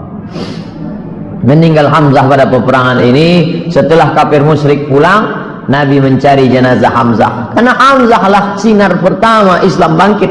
Dia cari makam paman, jenazah pamannya itu, dia tengok telinganya digunting, hidungnya mereka potong, mereka tusuk pakai benang, mereka jadikan buah rantai liontin, jubahnya robek, ditengok rupanya jantungnya sudah hilang, dikunyah oleh Hindul dendam kesumat. Nanti kalau Hamzah mati akan kukunyah. Menangis Nabi, meleleh air mata Nabi, maka dimakamkan di pemakaman ini, makam Sayyidus Syuhada Hamzah bin Abdul Muttalib, meninggal tahun 3. Tahun keempat, Nabi mengirim da'i. Dikirim da'i ke desa tertinggal, dikirim da'i, jatuh duka. Tahun 3 perang Uhud kalah. Tahun 4 da'i dikirim, meninggal da'i yang dikirim itu dibunuh. Itulah Nabi berkunut 1 bulan, kunut nazilah. Kunut subuh sudah ada dari awal. Kata Imam Asy-Syafi'i dalam kitab dari awal kunut subuh sudah ada. Tapi ketika muncul musibah ini, disitulah Nabi menambahkan laknat dalam kunutnya. Allahumma la'an ri'il Zakwan wa Usayyah, laknat mereka ya Allah, laknat mereka ya Allah, matikan mereka ya Allah. Itu dalil boleh melaknat dalam doa kunut. Ditambah lagi Yahudi Bani Nadir berkhianat, sudah 2. Jadi tak serentak Yahudi itu berkhianat. Pengkhianatan pertama Bani Qainuqa, tahun keempat Bani Nadir berkhianat, mereka pun terusir. Bani Qainuqa sudah, Bani Nadir sudah, tinggal 2 Yahudi lagi, Bani Quraizah dengan Bani kampung Khaybar. Tahun kelima, perang Khandaq. Khandaq artinya parit. Kenapa parit? Salman punya ide, ya Rasulullah, ya kami kalau di Persia perang itu kami kali parit, dibuat paritnya dalam, lebar, kira-kira kuda tak bisa melompat. Oke lah, itu dalil ada pendapat orang Nabi tidak otoriter, Nabi tak diktator, pendapat orang diterima supaya kuda tak melompat. Disebut juga dengan perang Ahzab, partai-partai. Kenapa? Karena 4 partai bersatu. Partai Yahudi, partai kafir Quraisy, partai munafik Abdullah bin Ubay bin Salul, partai musyrik Madinah. 4 partai bergabung, aliansi partai-partai. Jadi kalau sekarang pun partai-partai beraliansi, jangan terkejut, itu cerita lama. Berkhianat Bani Quraizah, komplit pengkhianatan Yahudi. Bani Qainuqa sudah, Bani Quraizah sekarang berkhianat, terusir dari Madinah. Tahun ke-6 ini nampak berita baru. Malam itu Nabi mimpi. Dia dalam mimpi itu nampaknya bersama sahabat masuk ke Masjidil Haram ramai-ramai, mencukur rambutnya. Pagi itu dia cerita, ya ashabi, hai para sahabat, ya tadi malam aku bermimpi kita rasanya masuk ke Masjidil Haram. Apa kata sahabat? Itu pertanda kita harus ke sana ya Rasulullah. Ayo kita ke Makkah. Itu beda sahabat Nabi dengan sahabat kita. Kalau sahabat kita, tadi malam aku bermimpi seolah-olah kita menaklukkan orang kafir. Alah, mimpi Ustaz aja itu, bunga-bunga tidur aja itu Ustaz. Kita harus ke Makkah. Maka Nabi pun pergi menuju Makkah. Berapa sahabat yang dia bawa? 1.500 sahabat. Tapi gagal masuk Makkah. Kenapa? Kafir Quraisy tak memberi izin.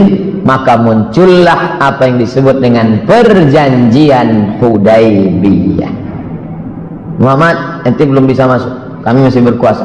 Kalau gitu kita janji, oke, janji, perjanjian Hudaybiyah. Hudaybiyah nama tempat. Balik dari situ Nabi mulai berkirim surat. Ini salah satu surat Nabi. Bismillahirrahmanirrahim. Bismillahirrahmanirrahim.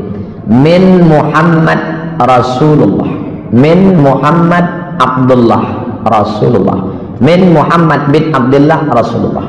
Ila Hirqal Azimur Rum. Ila ke Hirqal Heraklius Azimur Rum, penguasa Romawi.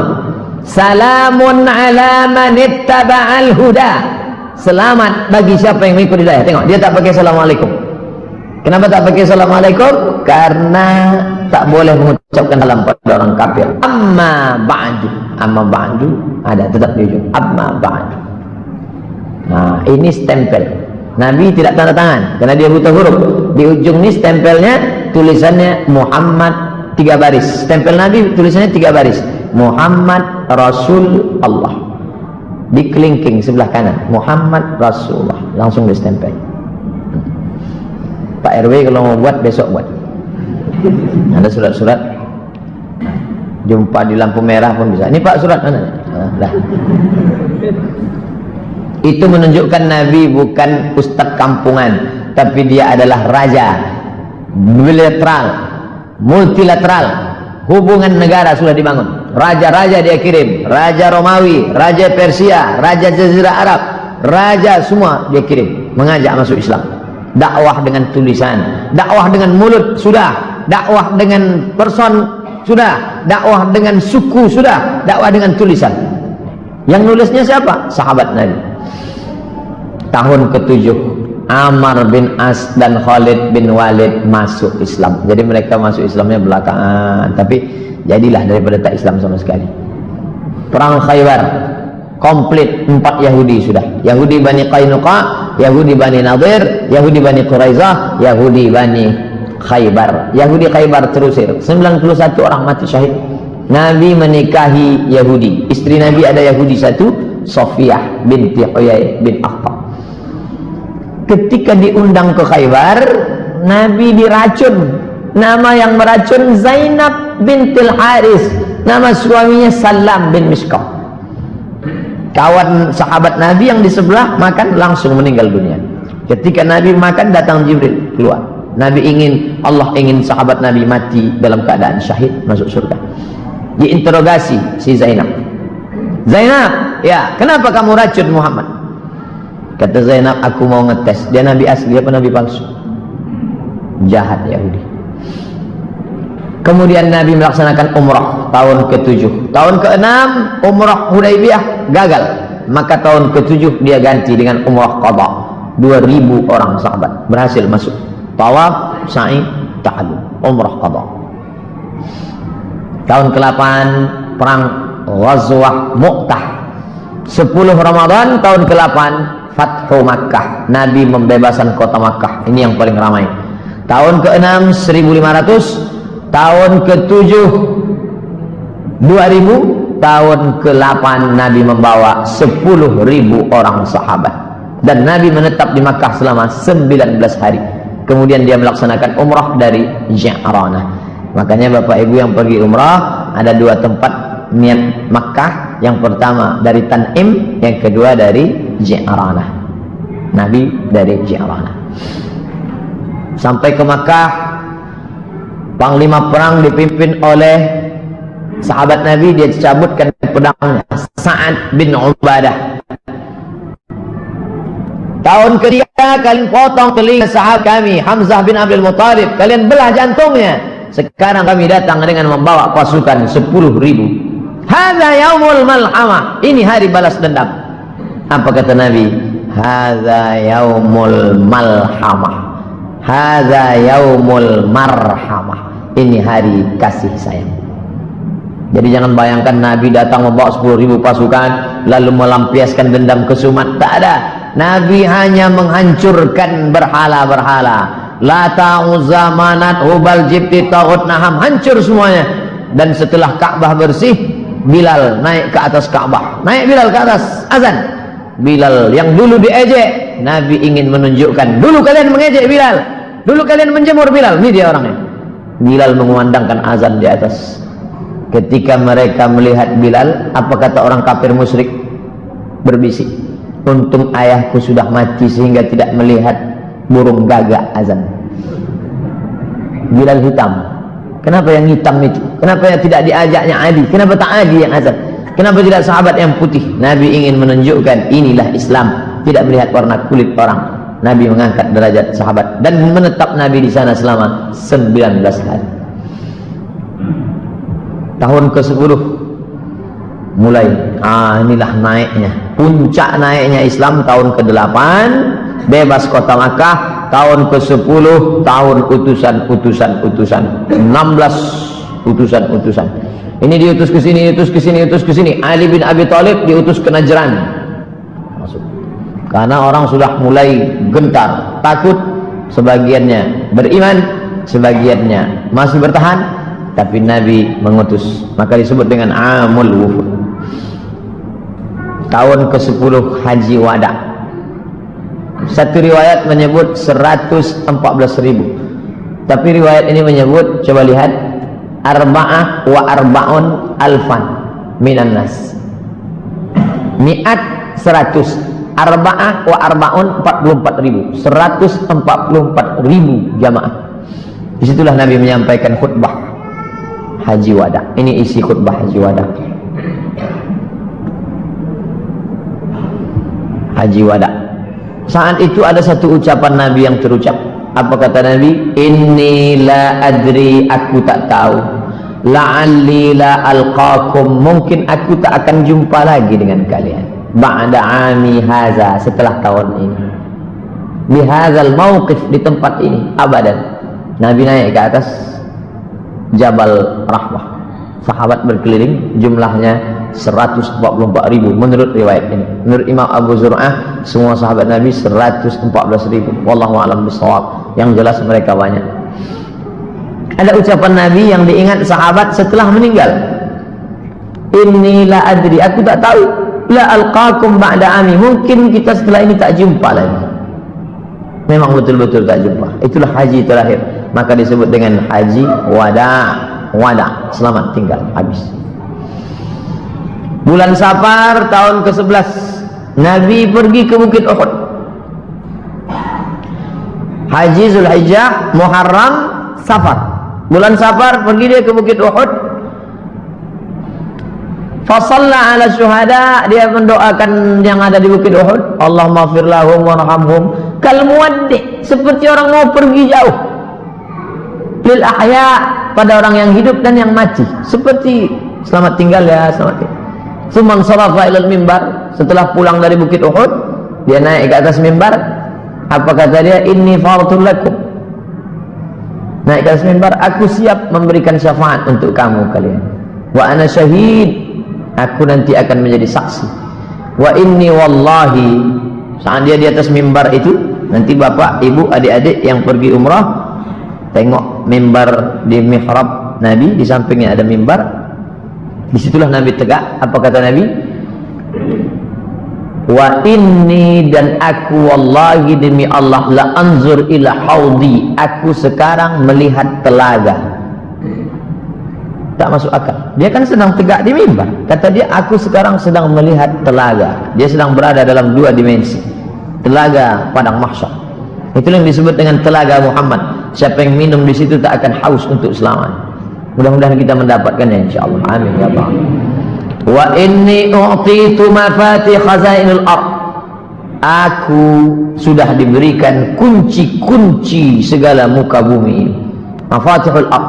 Wa inni wallahi ma akhafu alaikum an tusyriku ba'di. Aku tak khawatir kalian syirik. Aku tak pernah khawatir kalian syirik sesudah aku mati. Lalu yang dikhawatirkannya apa? Walakinni akhafu alaikum an tanafasu fiha. Yang aku khawatirkan adalah kalian memperebutkan dunia. Betul. Yang dia ucapkan ini bukan bohong, bukan dongeng. Kalian menguasai dunia. Islam menguasai dunia. Mana yang tak dikuasai Islam?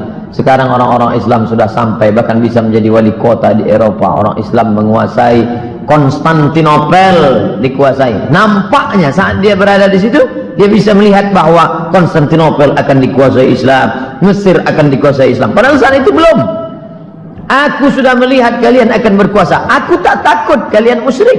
Yang kukhawatirkan adalah kalian akan berebut dunia. Malamnya dia pergi ke Baqi, bulan Safar ini. Wa kharaja lailah, malamnya dia pergi ke Baqi, ini pemakaman Baqi. Apa kata dia? Assalamualaikum ya ahlal maqabir, liyahna lakum ma asbahtum fih. Assalamualaikum wahai penghuni kubur, semoga kalian merasakan lebih ringan daripada yang dirasakan orang lain. Fitnah-fitnah telah datang seperti sepotong malam yang gelap, yang akhirnya mengiringi yang awal, yang akhir nanti jauh lebih buruk daripada yang awal. Fitnah Abu Jahal, fitnah Abu Lahab, fitnah kafir, fitnah, tapi yang di akhir nanti lebih mengerikan. Dia sudah bercerita bahwa kita akan mengalami perkara-perkara yang lebih dahsyat, yang luar biasa. Apa kata dia? Inna bikum lahiqun, insyaallah kami menyusul kamu. Siangnya pergi dia ke Uhud, malamnya pergi dia ke Baqi ziarah. Senin 29 Safar. Pada tanggal 29 Safar Nabi mengantar jenazah ke pemakaman Baqi. Dalam perjalanan pulang sakit kepala. Falamma raja'a, ketika pulang wa huwa fit tariq aqalau sudah sakit kepala. Wattaqadil hararah, panasnya tinggi, suhu panasnya naik. Sampai panasnya terasa di atas kepala. Di bantal itu kalau dia duduk terasa panas, saking panasnya suhu badan Nabi sallallahu alaihi wasallam. Tapi Nabi tetap salat selama sakitnya itu berjamaah 11 hari. Tetap salat berjamaah. Panas pun tubuhnya, tetap dia datang salat berjamaah, salat berjamaah, salat berjamaah, salat berjamaah. Pekan terakhir sakitnya makin menjadi-jadi. Rasulullah dibawa ke rumah Aisyah. Dibawa ke rumah Aisyah, dipapah oleh Fadl bin Abbas dan Ali bin Abi Thalib. Keduanya sama-sama sepupunya. Fadl anak Abbas, Ali dibopong, dibapah karena dia tak bisa berjalan. Kemudian Aisyah membacakan Al-Falaq, dibacakannya An-Nas, dibacakannya ayat-ayat doa-doa, kemudian ditiupkannya ke tubuh Nabi, kemudian ditiupkan ke tapak tangan Nabi. Itu maka kalau ada keluarga kita sakit, Fatihah, Qul Falaq, Qul Wallah, Qul Falaq, wa binas, tiupkan ke tapak tangan, diusapkan ke wajah, ke kepala, ke badan. Aisyah mengambil tangan Nabi, Aisyah membaca, ditiupkannya ke tapak tangan Nabi untuk mengambil barakah. Raja al-barakah, mengharapkan barakah dari tapak tangan Nabi sallallahu alaihi wasallam. Hari Rabu 7 Rabiul Awal. Suhu panas Nabi makin tinggi. Rasul SAW pingsan. Fastaddal wajah wa humiya, dia pingsan. Kemudian ketika dia sadar, dia minta tolong siramkan air. Mereka siramkan 7 qirab, 7 qirbah. Tempat air waktu itu bukan ember, qirbah, kulit kambing yang dijahit diisi air. Siramkan 7 qirbah sampai turun. Kemudian dia keluar dari kamar. Keluar dari kamar setelah merasa ringan, beliau pergi ke masjid, duduk di atas mimbar. Hari Rabu, Kamis, Jumat, Sabtu, Ahad, Senin. Inilah terakhir dia duduk di atas mimbar. Duduk dia di atas mimbar. Apa kata dia waktu di atas mimbar itu? Inilah yang dia ucapkan. Kata Nabi sallallahu alaihi wasallam, "Ayyuhan nas, wahai manusia, la'anallahu al-yahud wan nasara. La'natullahul yahud 'alal yahud wan nasara. La'natullahi 'alal yahud wan nasara." Allah melaknat Yahudi dan Nasrani. Ittakhadhu qubur anbiya'ihim masajid. Karena mereka meratakan kubur nabi-nabi mereka, dibuatkan kuil di atas. Nabi tak ingin makamnya diratakan lalu dijadikan kuil di atas, lalu sholat di atasnya, dan itu tak terwujud sampai sekarang. Adapun yang sekarang makamnya dikasih tembok, tak ada satupun orang yang sujud di atas makam Nabi. Ini dalil yang melarang, tak boleh. Lalu apa kata Nabi? La tattakhidhu qabri wasanan yu'bad. Jangan kalian jadikan kuburku menjadi berhala yang disembah. Jangan kalian jadikan kuburku menjadi berhala yang disembah. Kemudian dia masih tetap di atas mimbar. masih hari Rabu itu, apa kata Nabi? Man kuntu jaladtu lahu zahran, siapa yang pundaknya pernah kucambuk. Sahabat sedang duduk semua, 5 hari lagi menjelang meninggal. Man kuntu jaladtu lahu zahran, siapa yang pundaknya pernah kucambuk, fahadza zahri, ini pundakku, falyastaqit minhu, silakan cambuk. Wa man kuntu syatamtu lahu irdan, siapa yang pernah tersinggung karena cakapku, kasar cakapku, tersinggung perasaannya, waktu aku mau mencambuk kuda, mau mencambuk unta, dia ada di balik, kena pundaknya, sakit, dia tersinggung, dia mau balas. Semua sahabat dia, tak ada satu pun membalas. Balaslah, ini harga diriku, balaslah. Tak ada yang balas. Kemudian Nabi turun dari mimbar, dia salat zuhur. Kemudian setelah itu selesai salat zuhur, dia naik lagi ke atas.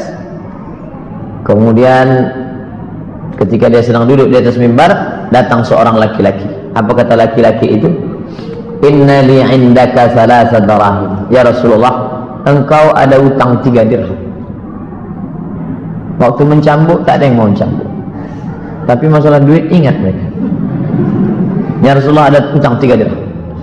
Kebetulan Fadl terus bersama Nabi, karena Fadl tempat Nabi yang umum. Nabi tak bisa berjalan, Fadl dengan Ali. Apa kata Nabi kepada Fadl? Fadl, idfa' ya Fadl, a'tihi ya Fadl, a'tihi, bayarkan Fadl, jangan sampai di akhirat. Tengok, Nabi tak ingin mati dalam keadaan berutang. Nabi tak ingin menganiaya orang. 5 hari, Rabu, Kamis, Jumat, Sabtu, Ahad, Senin. Kamis 7 Rabiul Awal,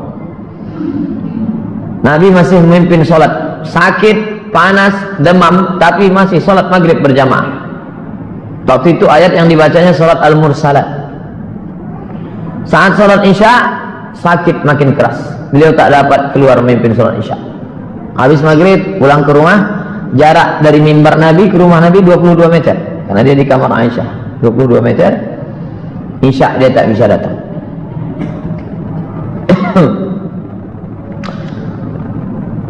Isya makin parah sakitnya.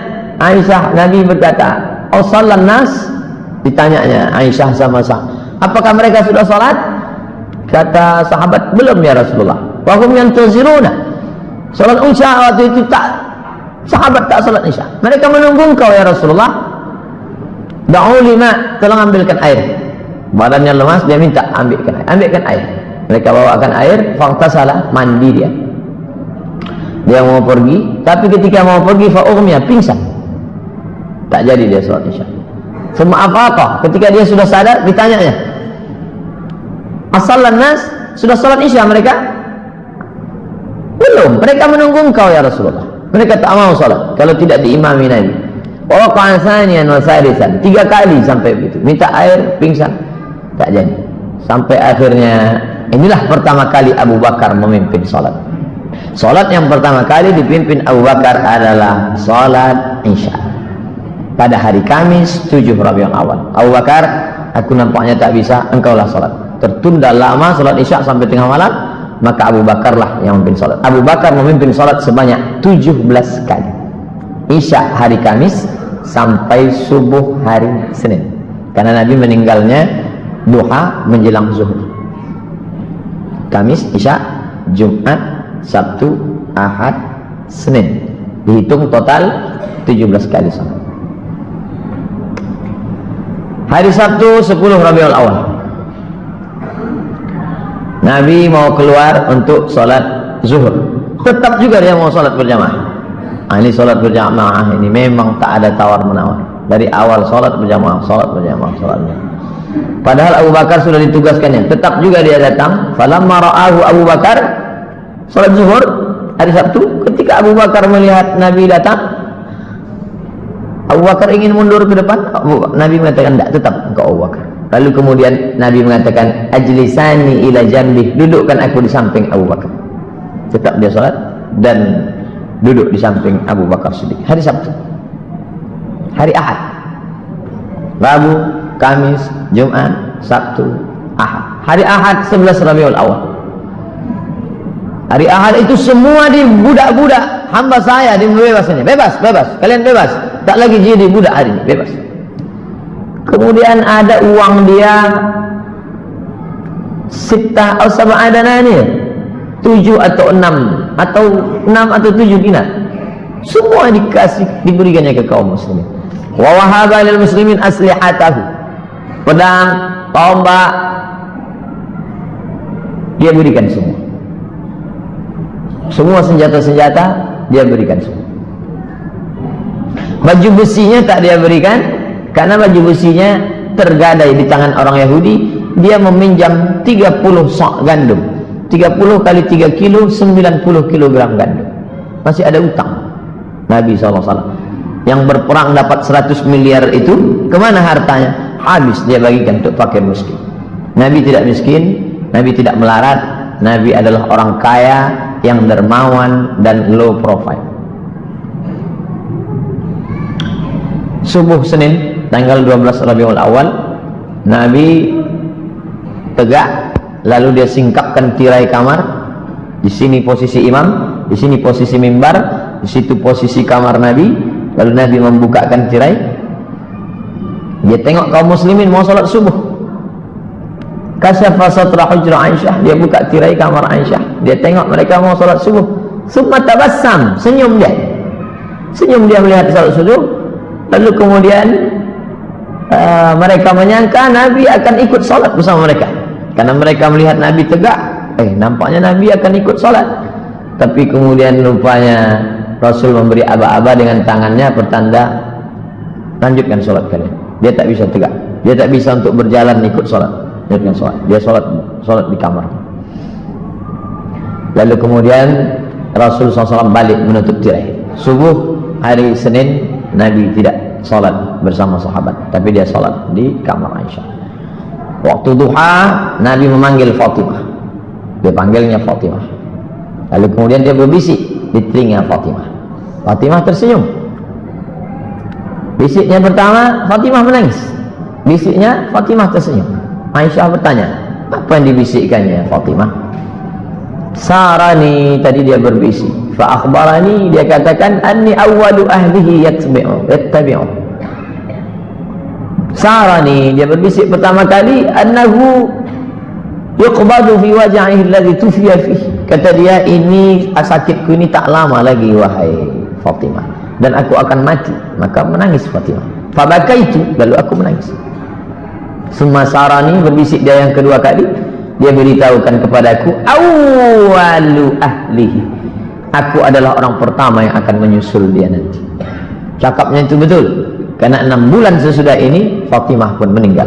Jarak antara Nabi dengan Fatimah meninggal 6 bulan. Nanti setelah ini engkau yang akan menyusul. Fadhahiktu, aku pun tersenyum. Kemudian Nabi mengatakan, Fatimah sayyidatu nisa'il alamin. Fatimah, engkau adalah sayyidatu nisa'il alamin, pemimpin semua perempuan di dunia. Lalu kemudian Fatimah menengok Nabi sangat sakit. Maka Fatimah mengatakan, wa qarab abah, oh alangkah sakitnya ayahanda. Apa kata Nabi? Laisa ala abika qurabun ba'dal yaum. Setelah hari ini tak akan ada sakit lagi Fatimah. Ini hanya sakit yang terakhir Fatimah. Setelah ini tak ada sakit lagi. Kemudian Nabi memanggil Hasan, panggilnya Husain, faqabbalahuma, dipeluknya Husain, diciumnya Hasan, diciumnya Husain, wa awsa bihima khairan, sampaikannya berita pesan yang baik-baik. Wada'a azwajahu, kemudian dia sampaikan nasihat-nasihat yang baik-baik. Sakit Rasulullah SAW semakin parah. Lalu kemudian kata Nabi kepada Aisyah, apa kata dia? Ya Aisyah, wahai Aisyah, ma'azalu ajidu alamat ta'am, terasa di dalam sakitnya makanan yang kumakan waktu di Khaybar. Ini dalil bahwa dia mati diracun. Yang meracunnya adalah Zainab, istri Salam bin Mishkam. Aisyah, aku merasakan sakitnya sampai hari ini kurasakan. Fahadha awan, inilah masanya. Wajadtu inqita'a abhuri, aku merasakan terputusnya uratku disebabkan oleh racun itu. Terputus uratku disebabkan oleh racun itu. Lalu kemudian ditutupkan kain penutup ke wajah Nabi. Ketika dia pingsan ditutup kain ke wajahnya. Ketika dia sadar dibukakannya kain penutup itu. Apa yang dia katakan? La'natullah 'alal yahud wan nasara. Allah melaknat Yahudi dan Nasrani. Ittakhadhu qubur anbiya'ihim masajid. Karena mereka menjadikan kubur nabi mereka sebagai tempat ibadah. Bosan yang tak berhenti dia katakan, jangan jadikan kuburku sebagai tempat ibadah. La yabqaina dinani bi ardil Arab. Tidak akan ada dua agama di bumi Arab, hanya ada satu saja, Islam. Terus dia ulang. Apa kata dia? As-salah, as-salah, salat, salat. Jangan lupa kalian, salat, salat. Wa ma malakat aymanukum. Budak hamba sahaya kalian. Ada perempuan, ada laki-laki, jangan kalian aniaya, jangan kalian siksa. Kalau kalian sanggup seperti yang aku lakukan, bebaskan. Karrara zalika miraran, diulangnya beberapa kali. As-salah, as-salah. Jangan tinggalkan salat. Wa ma malakat aymanukum. Menjelang siang, lewat waktu duha, panas matahari terik, menjelang siang. Senin 12 Rabiul Awal. Datang Abdurrahman bin Abu Bakar, masuk ke kamar membawa siwak. Abdurrahman masuk ke kamar membawa siwak. Lalu Aisyah melihat Nabi, matanya melihat siwak yang dibawa oleh Allah. Di situ Aisyah paham bahwa Nabi ingin bersiwak. Lalu kemudian Aisyah mengambil siwak itu. Siwak ini masih baru, belum berpakai, dilunakkannya ujungnya. Makanya Aisyah mengatakan air liur yang terakhir bertemu dengan air liur Nabi adalah air liurku. Maksud dia yang menggigit ujung itu, karena siwak kalau ujungnya kasar tak bisa dipakai Nabi. Lalu Nabi memakai siwak. Sunnah, Nabi ingin bersih, badannya bersih karena dia mandi, badannya bersih karena disirami air, tapi mulut dia mau bersih semuanya, menghadap Allah SWT. Alangkah indahnya mati dalam keadaan habis gosok gigi, habis mandi, habis berwudu, bersih. Lalu kemudian aku ambilkan untukmu ya Rasulullah. Rasulullah mengangguk kepala. Lalu kemudian Rasul bersiwak. Rasul memasukkan tangannya ke dalam mangkok berisi air. Ya, ada mangkok berisi air, dimasukkannya tangannya, diusapkannya ke wajah. Apa kata dia saat itu? La ilaha illallah, inna lil mauti sakarat. Tak ada Tuhan selain Allah. Inna lil mauti sakarat. Sesungguhnya mati itu ada sakarat. Sakaratul maut yang sangat luar biasa. Inna lil mauti sakarat. Inna lil mauti sakarat. Menjelang siang Senin 12 Rabiul Awal, selesai bersiwak, Rasulullah mengangkat tangannya ke atas. Tangannya menangkat ke atas, menunjuk ke atas. Setelah dia menunjuk ke atas, matanya menatap ke atap kamar. Diangkatnya tangannya ke atas, matanya menatap ke atap kamar, lalu bibirnya bergerak. Kata Aisyah, aku melihat bibirnya bergerak. Dia mengucapkan Alladzina an'amta 'alaihim an-nabiyyin siddiqin.